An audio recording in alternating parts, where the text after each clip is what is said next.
नाणिक क्षेत्री आज भक्ती आणि शक्तीचा जणू मळाच फुलल्यासारखे दृश्य होते। एकीकडे पावसाच्या सरी तर दुसरीकडे भाविकांच्या गर्दीचा महापूर लोटला होता। गुरुपौर्णिमेनिमित्त चैतन्याचा सोहळा लाखोंच्या उपस्थितीत साजरा झाला। आणि पादुकांवरती वाहून द्या। एकवै प्रतिष्ठानामजन्यो जतरेतेन जन्मेन जगत्सर्वमेव प्रतिष्ठितं भवति। अशा प्रकारे गुरुपादुकांवरती हिंसेची परंपरेतील समस्त आचार्य आणि रामानंद परंपरेतील सर्व आचार्य त्या चरणपादुकांवरती आपण त्यांना अवतरित केलेलं आहे। आता त्याचं एकत्रितरित्या जगद्गुरूंच्या रूपामध्ये पूजन करायचं। त्याच्यामध्ये असे तबे तुळस फुलं अक्षरा घ्या आणि गुरुचरणांच्या मनामध्ये ध्यान। लाखो भाविकांनी एकाच वेळी जगद्गुरू रामानंदाचार्य नरेंद्राचार्यजींचे पूजन केले। सर्वांच्या चेहऱ्यावर सोहळ्यात सहभागी झाल्याचा आनंद, उत्साह आणि समाधानाचा भाव जाणवत होता। आज पहाटेपासूनच सुंदरगडाला जाग आली होती।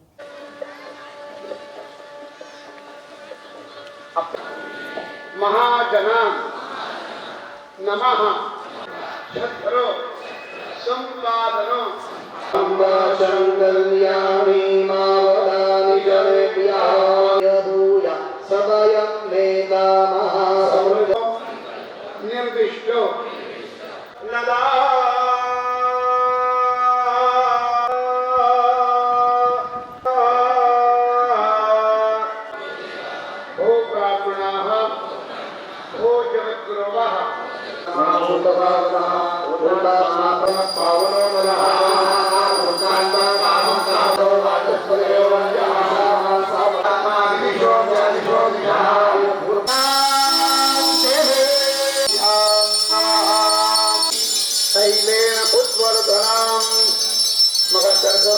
आपल्याकडे सद्गुणाची देवा वाढोयसी स्मरणाची धर तुझ्या दारी दावी पांडुरंगी धर ऐसे राहू म्हणा देगा देगा ध्यान शरणाचं ध्यान राहू देगा। महाराष्ट्राबरोबरच गुजरात, मध्य प्रदेश, कर्नाटक, गोवा आणि छत्तीसगड अशा अनेक राज्यांतून भाविक श्री क्षेत्र नाणिज येथे दाखल झाले होते।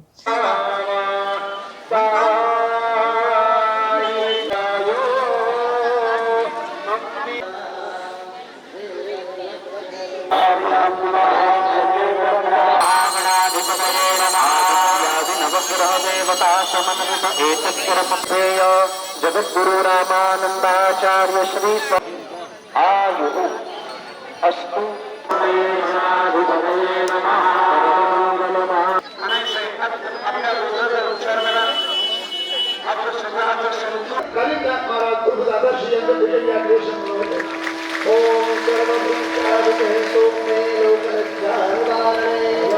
गुरुपूजनाचा सोहळा सकाळी 8:30 वाजता सुरू झाला, परंतु भाविक सकाळी 6 पासूनच पूजेच्या तयारीने सुसज्ज होऊन बसले होते। प्रत्येक कुटुंबाचे, मित्रांचे समूह तयार झाले होते। त्यांनी पूजेचे सर्व साहित्य बरोबर आणले होते। जगद्गुरू श्रींची प्रतिमाही सोबत होती, ती समोर ठेवलेली होती।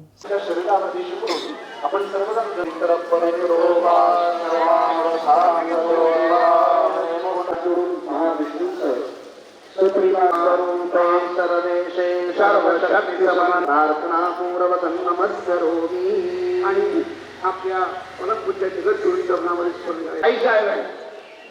अखंड सौभाग्य आणि कुमारी सिंधरांबिका असं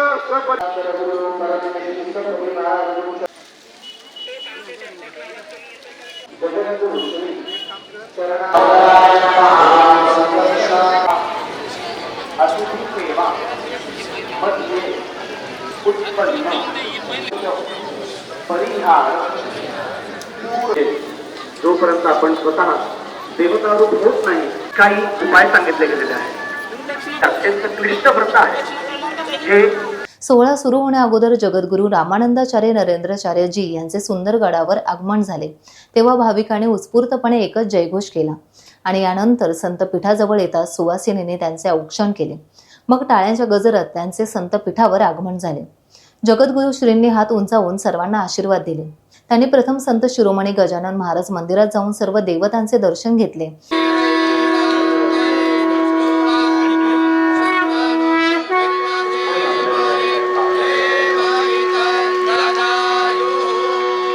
सपिता सपुत्रा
तिथे खाली पाहिलं तरी चालेल.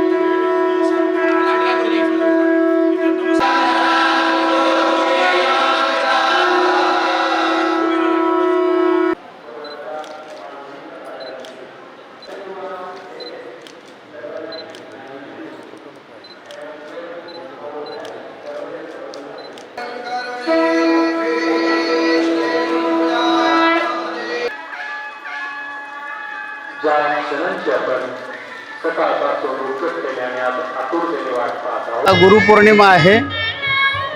गुरुपौर्णिमा हा उत्सव वैदिक सनातन धर्मामध्ये साजरा केला जातो. जीवनामध्ये गुरूंचं अनन्यसाधारण महत्त्व आहे. गुरु अनेक प्रकारचे असतात. ज्या ज्या विद्या आपण त्यांच्याकडून ग्रहण करतो आणि जे आपल्याला त्याचं ज्ञान देतात ते गुरु. अध्यात्मामध्ये सद्गुरू हे एक आणखीन नवीन पद आहे की जे आम्हाला सद्वस्तूचं ज्ञान दाखवतात. मनुष्य जन्म हा मोक्ष मिळवण्यासाठी आहे, मुक्ती मिळवण्यासाठी आहे असं प्रत्येक धर्मामध्ये सांगितलेलं आहे. आणि म्हणून पाप आणि पुण्य यांचा उगम झालेला आहे. पापाचं शालन व्हावं, पुण्याचा लाभांश आपल्या खात्यामध्ये जमा व्हावा आणि पुण्याच्या माध्यमातून आपल्याला मोक्ष मिळावा, आपल्याला मुक्ती मिळावी असा प्रयास सर्वजण करत असतात. सद्गुरू आपल्यामध्ये जे रजोगुण, तमोगुण, सत्वगुण ह्या 3 गुणांची 3 गुण आणि 5 तत्व आकाश, पृथ्वी, अग्नी, वायू आणि पाणी असा अष्टधा प्रकृतीपासून तयार झालेला जो देह आहे, या देहातील रजोगुण आणि तमोगुण कसा दाबावा आणि सत्वगुणांची वृद्धी कशी करायची. तुका म्हणे येथे सत्वाचे सामर्थ्य करावा परमार्थ अहर्निशी. तर स्वतःचा अर्थ समजून घेण्यासाठी आपल्यामध्ये सात्विकता कशी वाढवावी याबद्दलचं ज्ञान देतात. आणि यथार्थ ज्ञान जर घेतलं तर हाच माणूस देव होऊ शकतो. आपल्यातच देव आहे. तुझं आहे तुझं पाशी परिवेडा जागा चुकलासी असं जगद्गुरू तुकाराम महाराजांनी आपल्या सांगितलेलं आहे. तर ती जी जागा आहे आपल्यातले जे ते तत्व आहे ते तत्व सद्गुरू सांगतात. आणि म्हणून सद्गुरूंचं आज पूजन केलं जातं, त्यांचं स्मरण केलं जातं. हा रामानंदाचार्य हे पीठ आहे, जगद्गुरू रामानंदाचार्य पीठ. आणि ह्या रामानंदाचार्य पीठाचे लाखो भक्तगण या ठिकाणी आज उपस्थित आहेत. आणि ते वैदिक सनातन धर्माने सांगितल्याप्रमाणे षोडशोपचार पूजा करून आमच्या दोन्ही परंपरेचं स्मरण करतात. आम्हाला 2 परंपरा प्राप्त आहेत. भगवान दत्तात्रयाणी रेवणसिद्धनाथांना दीक्षा दिली. रेवणसिद्धनाथांपासून हा जो संप्रदाय तयार झाला तो आमचे गुरुलिंग जंगम महाराज, रघुनाथप्रिय महाराज, भाऊसाहेब महाराज, सिद्धरामेश्वर महाराज, मुपिन काडसिद्धेश्वर महाराज आणि माझ्यापर्यंत ते आला. त्याचबरोबर मला उत्तराधिकारी परंपरा आहे. भगवान प्रभू रामचंद्रांपासून जी परंपरा सुरू झाली ती आद्य जगद्गुरू रामानंदाचार्यांपर्यंत येते. आणि त्यांचे उत्तराधिकारी म्हणून आम्ही आज विद्यमान रामानंदाचार्य म्हणून या गादीवर विराजमान आहोत. तर दोन्ही परंपरांचं आज स्मरण केलं आणि अत्यंत विधिवत शास्त्रोक्त पद्धतीनं. महत्त्वाचं म्हणजे 4ही वेदांच्या गुरुजींनी ऋचा म्हणून आवाहन केलं, पूजन केलं आणि शास्त्रोक्त पद्धतीनं विधी करून आज सर्व भक्तगणांना आम्ही आशीर्वाद दिले, त्यांना संतुष्ट केलेलं आहे. त्यांच्या जीवनाचं सोनं व्हावं, अर्थ, काम, धर्म आणि मोक्ष हे 4ही पुरुषार्थ त्यांच्याकडून चालावेत अशा प्रकारचा आशीर्वाद देऊन आज पूर्ण दिवसभर हा सोहळा चालू राहील. आणि संध्याकाळी आम्ही प्रवचनरूपी मार्गदर्शन करून जीवनाचं खरं गम्य काय आहे ते आज विशद करू. गर्दीतील एका जोडप्याला संतपीठावर पूजा करण्याची संधी मिळाली. ती संधी इचलकरंजीचे सौ आणि श्री कुमार चव्हाण यांना मिळाली. आणि वेदशास्त्र संमत भालचंद्र शास्त्री शौचे गुरुजी यांच्या मार्गदर्शनाखाली सोहळा सुरू झाला. जसं जिथून आपण बाजूला उचलल्या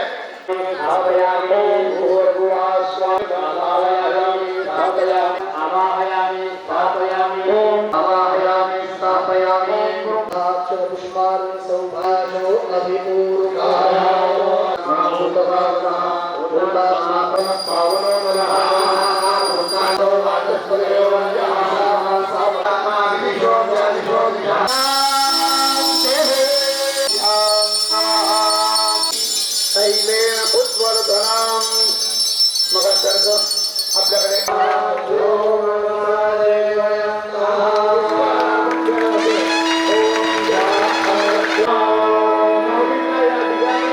त्यांचा आवडता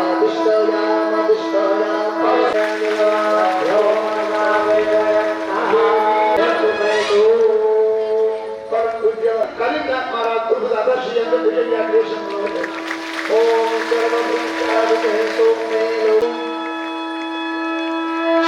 सर्वांचे लाडके चिरंजीव जय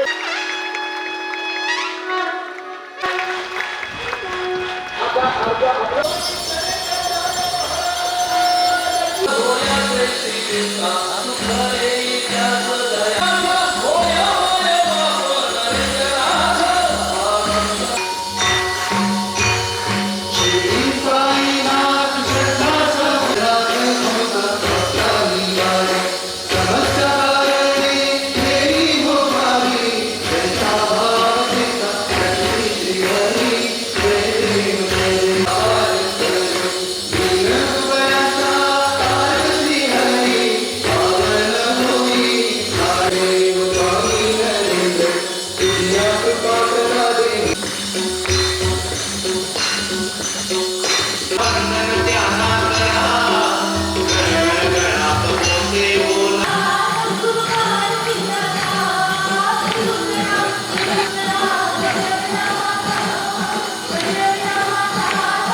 कारुण्य सिंधु तुझला अपराध सहस्रे जीवा करी यशा देवी जया देवी रूप मनो देवा परी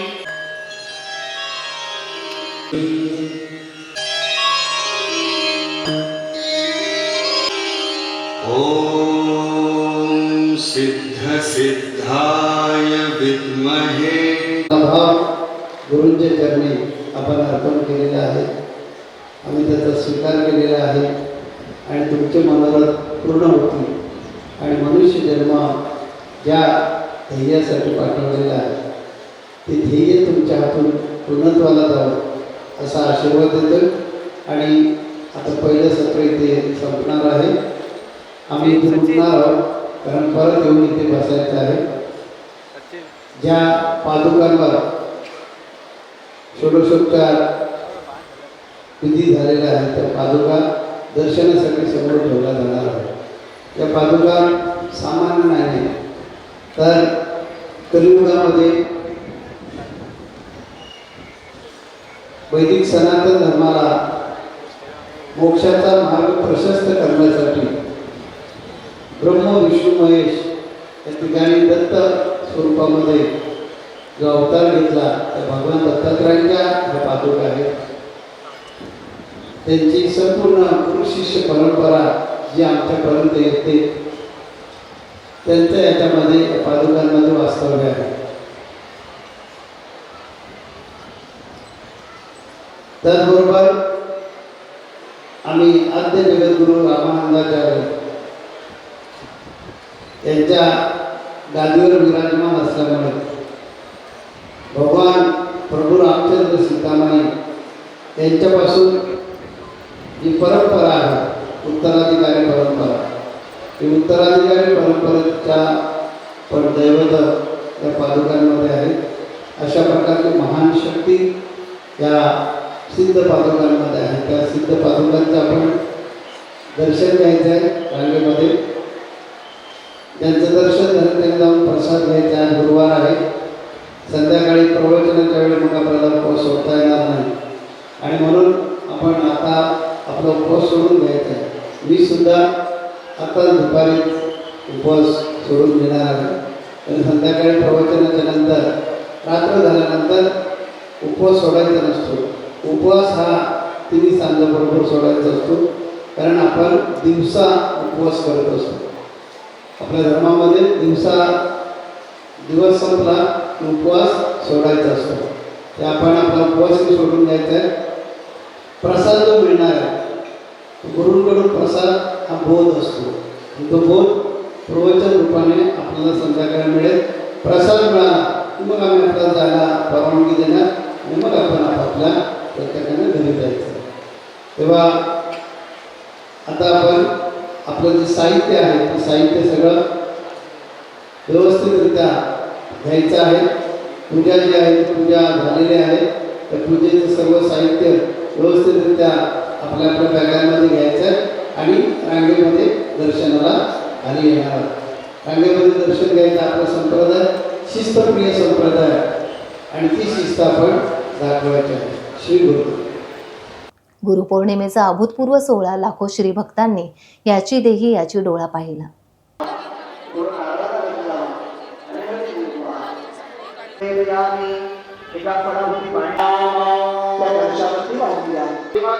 वैष्णवमिति प्रभिन्ने प्रस्थाने तमसि वयसा वान्नोरियो प्रमाणेन पुण्यं पुण्याः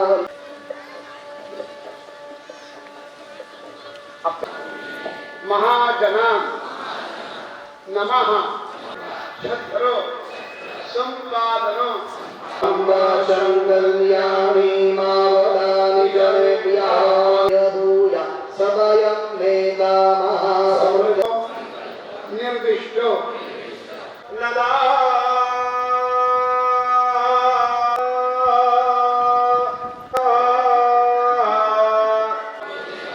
ओ ब्राह्मणाः ओ जगद्गुरवः सकल उपात्त दुरित क्षयद्वारा. श्री गुरुदेव. माझं नाव सौ राखी ब्रिजेश गोराडे आहे. हे माझे मिस्टर आहेत श्री ब्रिजेश गोराडे. आज इथे आम्ही गुरुपौर्णिमेनिमित्त इथे वारी उत्सवाला आलो आहोत. जगद्गुरुश्रींचे सर्व जे भक्तगण आहेत मोठ्या संख्येने इथे उपस्थित राहतात. लाखो जण इथे उपस्थित येतात. आपण गुरूंची कृतज्ञता व्यक्त करण्यासाठी इथे आज आपल्याला यायचं असतं. गुरूंचं ऋण तर आपण फेडू शकत नाही, परंतु या पूजामार्फत आपण कृतज्ञता व्यक्त करण्यासाठी इथे आलेलो आहोत. आणि मोठ्या संख्येने सर्वजण उपस्थित राहून सर्वांनी पूजा 3 तासाचा हा विधी पार केला आहे.